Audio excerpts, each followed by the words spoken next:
Those who travel in the RPG circles may be familiar with the Anima Beyond Fantasy game system.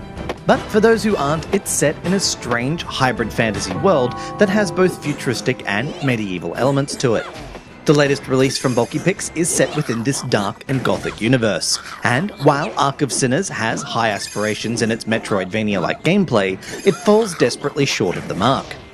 Most of the blame can be directed towards the game's flabby controls. Oh, sure, it has its basics covered: left, right, jump, attack, and special attack. However, their positioning on the screen and, more importantly, how they feel once used, makes it hard to feel confident in your actions.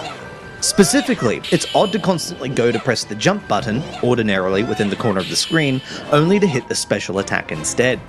Weirder still, you'll automatically jump as long as you hold the button down. Imagine only just clearing the lip of a platform higher than you, and finding yourself launching upwards and forwards before you know what's happening. The combat isn't much better, as you engage in a typical combo-based system. However, each hit lacks a sense of impact or weight. Enemies, as well as your character, tend to float and bob around as though they're in a world made of jello.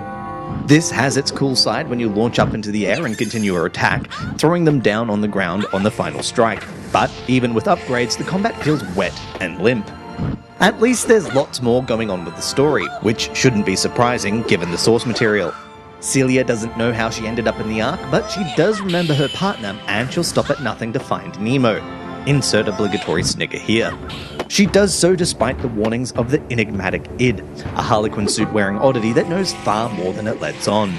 The cityscapes, as well as the character designs, are also beautifully executed, looking perfectly creepy and menacing, as long as you don't start fighting with them. It's just a shame you have to navigate a large portion of it from right to left, with the camera placed just right to ensure that you plow into hazards before you have the time to pull back on the rubbery controls. Ark of Sinners Advance has so much potential, but it's hard to enjoy what's on offer when it feels like you're wading through molasses. This has been Andrew with AppSpy.com. We review, you decide.